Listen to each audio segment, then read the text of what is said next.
Yeah, that's pretty much the universe right there, man. Jeez. I couldn't even think of something. Well, I could actually, but I'm not going to tell you. But that's the part you should tell.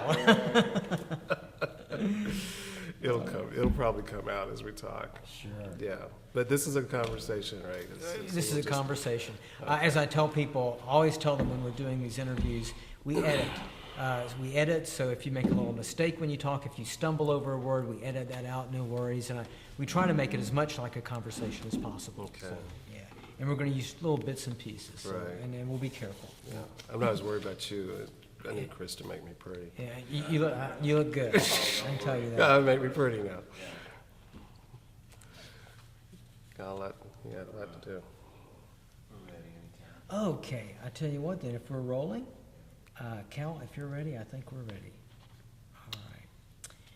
Let's start out by talking about why diversity is critical in the workplace. We talked to someone at the JCCI the other day.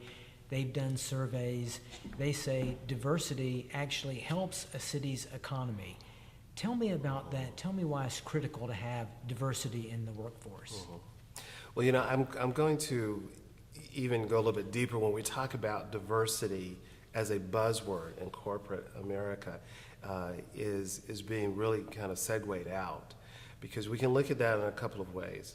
If you have a diverse organization, if you have a pretty good makeup of the demographics of the area where you're pulling your workforce from, then you have diversity.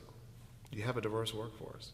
And even in a more technical aspect, if you had a workforce that was all white women, it's still a diverse workforce, right? It's just not diverse in regards to race and gender, but it's still diverse because of generational, sexual orientation, abilities, mental and physical, because of where they come from, they grew up, geographic origin. So in the corporate world, diversity is a buzzword that's really being moved away, because we can sometimes build a diverse workforce. Is it diverse all the way through all the rankings? Maybe not. The bigger challenge is moving from this word diversity into what we call an environment of inclusion. Are we building an environment of inclusion if we have a diverse workforce? So are all members, regardless of their various dimensions of diversity, feeling as if they truly feel equity in the organization, opportunities in the organization? That's the first challenge in talking about this in the corporate world and making it not a one-off. Because many of my peers talk about the challenge we have with companies making diversity a checkbox. In other words, yes, we have a diversity program. Yes, we even have mandatory diversity training. They'll put them in front of Cal every year, and for 2.5 hours we'll talk about the benefits of a diverse workforce, the benefits of understanding a diverse demographics as far as our clientele, and then they're done. That's a checkbox. But when they go back to work, does every person who has various group memberships in our community feel equity, feel appreciated because of their various dimensions of diversity? Successful organizations build an environment of inclusion, so when they leave that 2.5-hour workshop, they go back and they feel as if, yes, I'm, regardless of me being gay or me being African American or me being English second language, that I have equal opportunities as those that are considered in the majority or in the dominant group. Or maybe to put it another way, it goes beyond being tolerated. That's another word Oh, frequently yeah. used. Yeah, that's a bad word when it comes to diversity practitioners.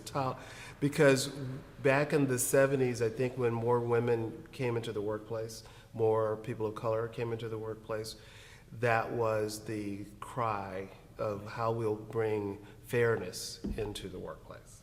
Then we will have more tolerance. That was the word, tolerance. But the root word is tolerate. And you don't want to be tolerated. You want to really be appreciated for what you bring. So yes, tolerance was the old word as we began to move into understanding the diversity within the organization and wanting to make it more diverse, moving from more heterogeneous predominantly white male organizations or white male organizations and as far as their leadership level. And we said, yes, we understand a company that is more heterogeneous rather than homogeneous is going to be much more innovative. There have been white papers. I apologize. Could you get that Let for me me? do that. It's my phone, and I thought I turned it off. I'll be right back. I'm not taking any calls. Hold that thought.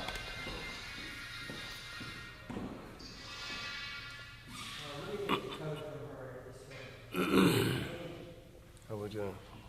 Doing good. Okay. Okay, thank you so much. No problem.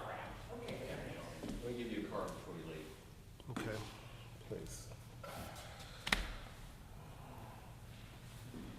Actually, it's good that was the bathroom code. Now we can get in there, so. That was, what's her name, Libby, Elizabeth? Emily Liska? Emily, Yeah. Emily. Yeah. I saw her at Publix last week. Oh, did you really? Oh, okay. Get ready Was there. it the same store where you got the cake from? Remember? No, it's another Publix, ironically. You have a good memory. Even though I do go there. All right, we'll pick up where we left off. We rolling, Reg? Yep. So we were talking about being tolerant. Right, right. So as the workplace changed over the decades from thinking tolerance is a good word or a good exercise to really trying to understand how to build a much more diverse workforce. And as I was saying, there are many white papers, Harvard Business Reviews, many studies that say, of course, a much more diverse organization is going to be more innovative, they're going to be more creative, they're also going to be more sincere when they're attempting to reach out to various communities or demographics or prospective clients. So it makes sense as far as the business is concerned. Making business sense of it is only one piece. If your people don't feel as if you're doing it for them, then it truly is a checkbox. So having a diverse workforce doesn't necessarily guarantee that within that company there's a free flow and exchange of ideas and interaction between all different types of people within the company. Right. There have been some organizations, I know years ago, the NAACP did a report card for certain organizations, and maybe the JCCI has also done some similar studies in taking a look not only at the diversity of the organization, but where is the diversity? Is there a lot of diversity in entry-level positions? Is there quite a few more people of color or women based upon the culture of the industry and middle management? But for some reason, is there still some glass ceiling, or some people feel a concrete ceiling getting into the C-suite or getting on the board of directors of many organizations? That's really the true test of how opportunity has been afforded in an equitable way across all dimensions of diversity. What do you find in the corporations that you work with locally? Are they diverse at the top? Locally, I think in North Florida and Jacksonville and the surrounding counties, they're still challenged with. Let me start again. I think that what I have seen in the organizations across North Florida are leaders who want to understand. No. Let me say it this way. Sure. In fact, I know that's a real hard question I ask you because I don't want to get you in trouble with your clients. And it occurred to me right after I asked that it may put you on the spot, so we can take a pass on that if you feel more comfortable. Let me just position it this way, Okay. and if it looks like I did career suicide, just leave it on the cutting We room will be floor. careful. But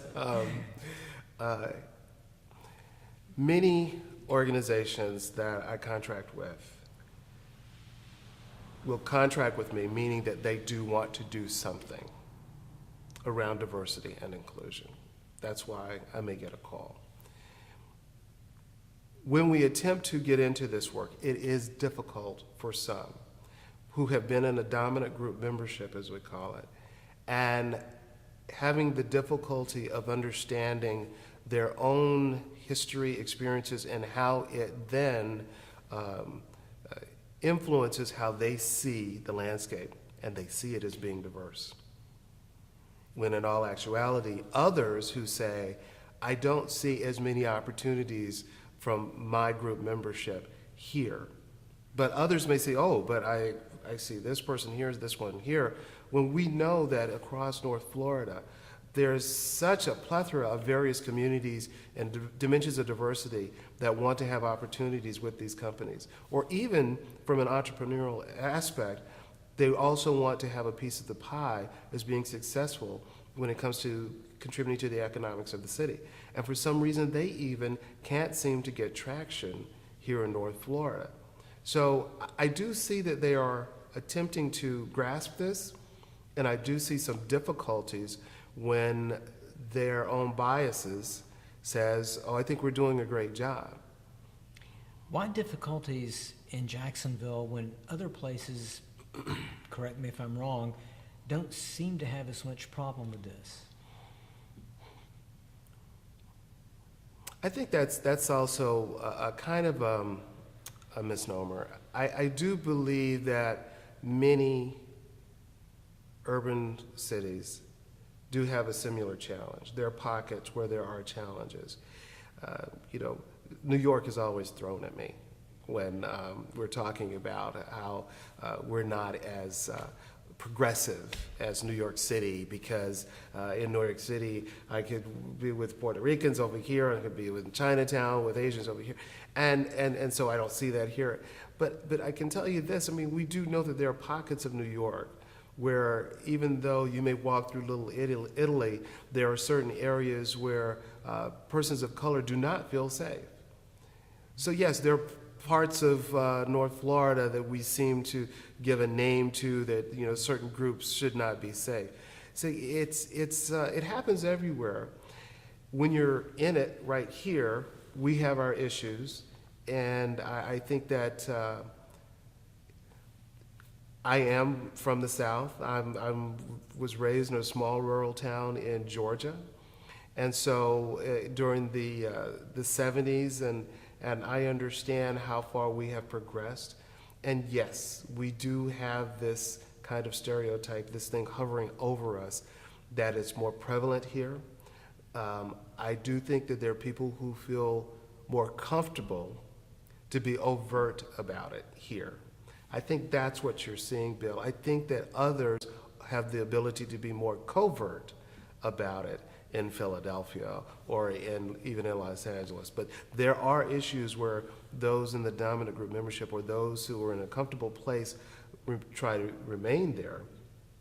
And those who are not feeling equity do still have issues of trying to push past, as I said earlier, these glass ceilings. They do occur, but it might be more covert in the efforts. When I drive from Jacksonville back home to Dublin, Georgia, my hometown, and if I get off of 16 and 95 instead, I go the back roads, and I have taken pictures, I've stopped and taken pictures of Confederate flags flying out front of houses. And I have an album of Confederate flags that are flying from here to my small town in Georgia. Wow. So it's fair to say that there's discrimination and prejudice every place, but maybe in this area, some people are a little bit more obvious about it than perhaps in other areas where people have learned to cover it up and use code words and to offer and submit their prejudice in a softer way. Does that make sense? There's both. There's both. I mean, there's both and. Because there's yes and. Because here's the situation. There are good people in Jacksonville, across the various counties of North Florida, who through their own naivete are operating with the bias because basically they have had a lack of exposure of interaction to other dimensions of diversity. And as our city grows and we have more people who are coming in and showing up fully based upon their dimensions of diversity. This is new for some people. And for anyone, when it's new, what do I do with it? And I will probably operate as I always have. And people have found out that that might offend. Or I've been operating on erroneous information about this group membership because it came from television or it came from someone who knew someone or those types of things. So I think that a lot of people have to, and what I do as a diversity practitioner is, here's another term for you. We attempt to enhance everyone's cultural competence about the various dimensions of diversity that they're going to be working with. It's not saying that I'm going to put my standards aside or my morals so that I can work with you, but it's saying that I'm going to increase my knowledge of your background, your experiences, and they are different from mine, and I won't be judgmental about that. In your corporate work, you deal with perhaps gay issues through much of your counseling and your seminars. Do you encounter straights here who just have problems with gay and transgendered? Well, the reason that we're having to have these discussions is because oftentimes as I've often referred to, the dominant group or the majority group is not providing equitable opportunities or a comfortable environment for work or even living for the subordinate group. And when it comes to sexual orientation, the dominant group in our society is heterosexual. So that means that in the subordinated group, you're dealing with oppressive situations or inequity as far as opportunities. And that's why we even have the discussion. If there was equity with these groups, we would not be having this discussion. Do you find straight people having problems with the LGBTQ community because of religion? The largest driver, I think, of most of these discussions is religion, especially in this area throughout the South, but throughout the country, in all honesty. Most people who have difficulty accepting the LGBTIQ community come from a perspective of based upon my beliefs. How do you mediate a situation like that where people have these deeply felt beliefs that perhaps they've had their entire life? How do you get people like that to change or to accept? I don't, and I don't try. That's not my job. For those of us who do this work around diversity and inclusion, it's not our job to see if I can change your perspective, your beliefs. I wouldn't sign up for that job. Depending upon the situation, we are looking for opportunities. If it's within a nonprofit organization, if it's within an organization or club or something that they're saying we know that the dimensions of diversity are changing around sexual orientation and the various ones that are there. How do we help them in a company to say we are here for one objective, we share this goal and we need to work together? But am I here to have you to change your beliefs about those who have a different sexual orientation than you? I'm not there to change a gay man's belief about a person who's heterosexual and vice versa. No, we're not there. But we are attempting to move past those feelings of I'm right and you're wrong, and therefore we cannot operate together. We can't work together. And the bigger issue with Jacksonville is that we can't live together and make sure that everyone has equal opportunities. Is that something you encounter frequently? Oh, yes. And as I said, if we weren't having this issue, I wouldn't be contracted to work with this or asked to have these discussions. So when you ask the question, what can you do with that? You must attempt to find ways to bring people together, to be open, to say, I'm here because I want to learn about a person who has something going on different about them than me. If you have that openness, then it's pretty easy. If I'm there to try and break down a wall that you have no intentions of breaking down, it's even more difficult. And Bill, let me just move into one of the differences now, as when we were talking about tolerance back in the 70s and the 80s, as we move into this. The dialogue is out there in so many places now. And it also gives you an indication, as many people say, oh, I'm not prejudiced, I have no issue with these groups. And I think it's so much better for anyone who's been oppressed in the past, that it's so much better today. But because of blogs and because what we hear on Twitter and the things that people can add to their discussions. Oh, hi. Hi, come on in. How are you, Tom? I was just going to talk about you. We were just talking about you.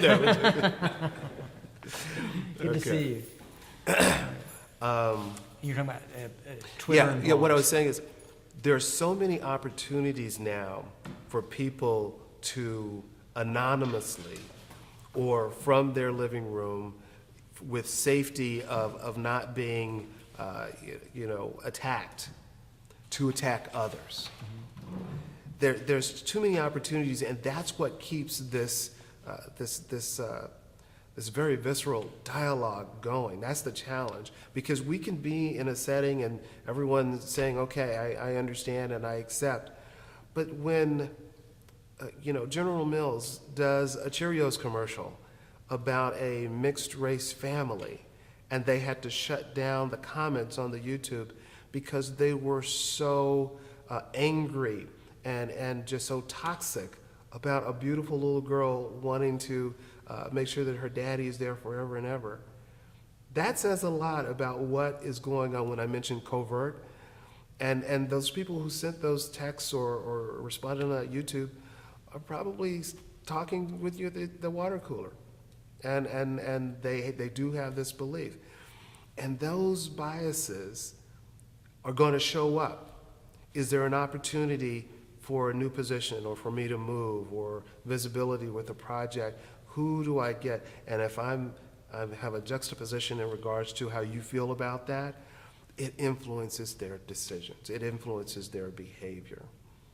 Not openly. They haven't said anything. You don't know they sent this blog or they're the reason General Mills had to shut it down. You don't know that. But their decisions in the workplace definitely impact, and we see that when we look at the numbers. Many African Americans support the gay community, but many don't. You'd think, with the history of African Americans, they might be the first to support a group that is on the receiving end of prejudice and discrimination, but that isn't always the case. Why is that? I'm going to say I'm not sure if there is a larger view, however, that African Americans would immediately join the human rights fight by the LGBTIQ community. I don't know if there's a large worldview of that.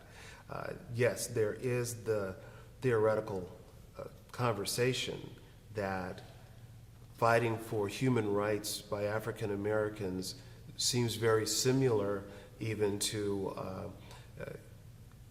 undocumented immigrants fighting for human rights, and also for the LGBTI community also fighting for human rights.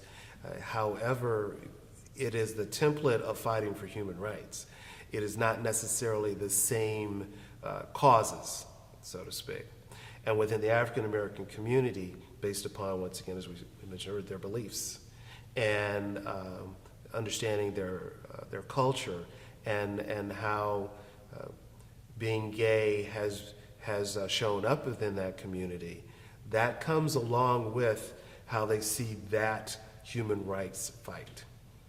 Okay, yes, there is a similar template on how they're doing it, but in the African American community, no. Being gay was not accepted. It was definitely in the closet throughout the movements. And even seen so when we talk about the women's movement and African American lesbians wanting to be a part of that movement, but also having to understand what it meant for them to come out within the African American community, but wanting to join their sisters for the equal rights fight. So you can't just do that kind of a lay over, you fought for rights, we're fighting for rights, you should be on the same bandwagon we are. The culture within that community says, here's our basic belief that homosexuality is wrong. There's that judgmentality with it. And it strongly influences that community. Yes, faith has a strong part of it, but even those who don't go to church, because of the culture, they're not going to immediately join that cause. But religion plays a strong part in that. Yes, it does. You go to an African American church, do they preach against homosexuality? Well, we can't generalize that all predominantly African American churches do not support But those that don't, are they outspoken about that? Yes. I mean, just as much as the predominantly white churches are outspoken about the sins of homosexuality, yes, because they come from the same Christian doctrine.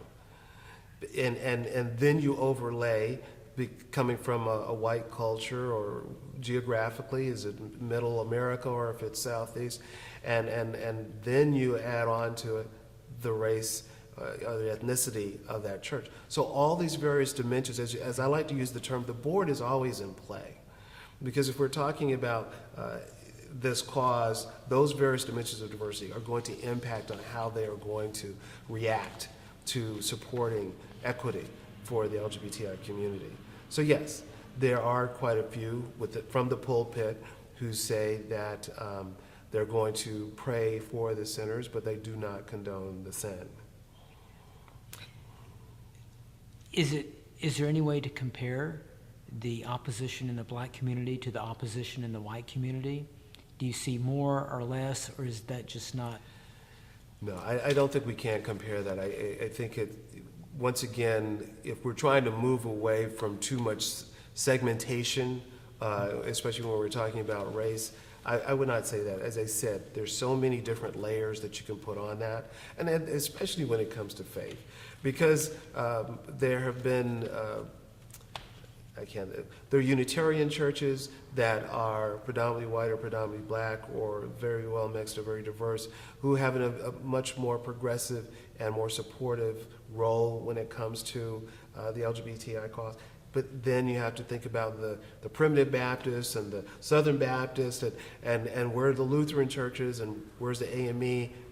So it's just so many other layers that you can put on faith. As I said, I stick with the generality of looking truly at, if a church comes together that's a like-minded group based upon we feel as if how we worship, how our faith shows up, and then our culture then lays on top of that. And if our culture has not been very opening and welcoming, and we have this lens of bias toward this group, then yes, it's going to show up, and that can show up in either race. What was your reaction when the city council voted down the amendment to the HRO ordinance for LGBTQ people? What did you think of that?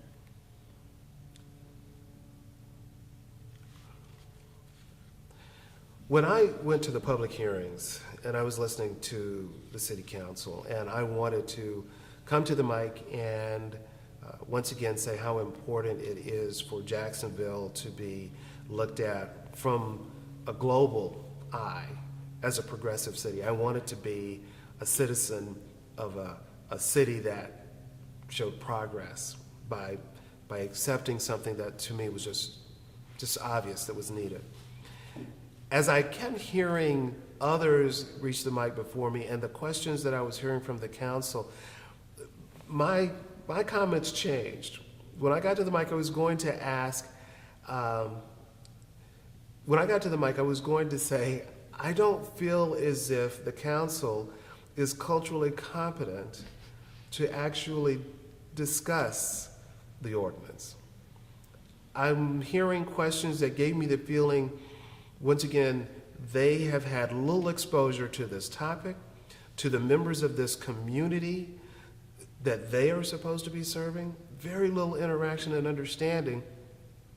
And so I just do not feel comfortable that you have the tools to be able to intellectually discuss the merits of this ordinance. Because for us who have been working with this, for years, and the interactions that we've had and understanding the inequities that have shown up because the lack of the ordinance, it was crystal clear to us. But it wasn't for those who had to make a decision about it. And that was very concerning. Did you say that? That must have gone over really well. Actually, I didn't get a chance to get to the mic because it went on until about 1 or 2 o'clock in the morning, and I had my daughter with me, and I didn't. But I did pass on that to other city council members that I knew, but they were supportive. But those that were not supportive, that's been another challenge. I haven't been able to get to them.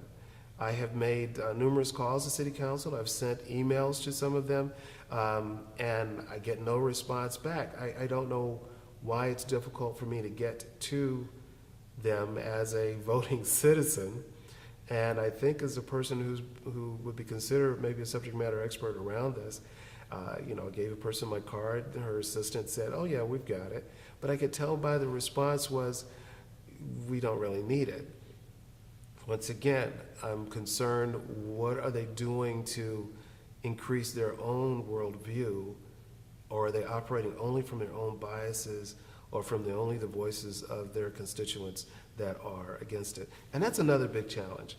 There's a large, silent, supportive group for the Human Rights Ordinance that are operating from, I'm just so sure that this would pass.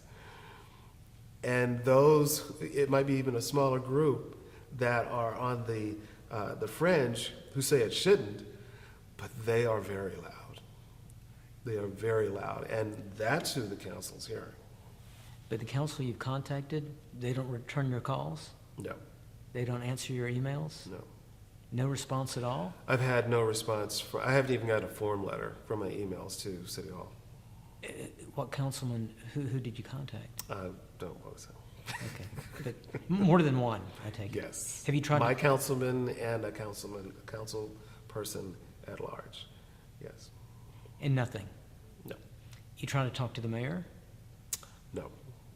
I have not tried to talk to the mayor because I think that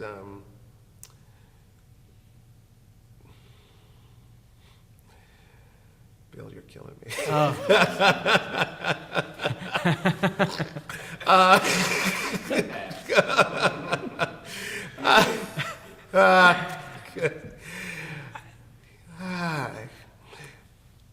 I feel as if city council is really driving what is going to happen with this.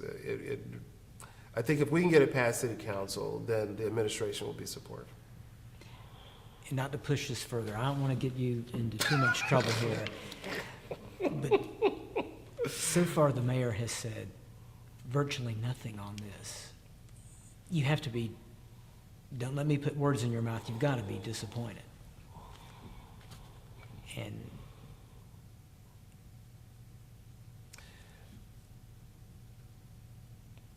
I'm feeling confident that, as I said, I'm feeling confident that the mayor is going to do the right thing when he sees, he's going to be very, I feel the mayor is going to be very supportive of the majority of the concerns of the community, if they say that this ordinance should be, and he will also follow the council once they come to terms and understand the importance of the ordinance too. I am disappointed he maybe has not been a part of this, but I am confident that he will be on the right side. I won't push you anymore on that. I think I'm pushed enough. Thank you very much. I can't run for president now. You did a very fine job. One Kenobi. You will. There is no try.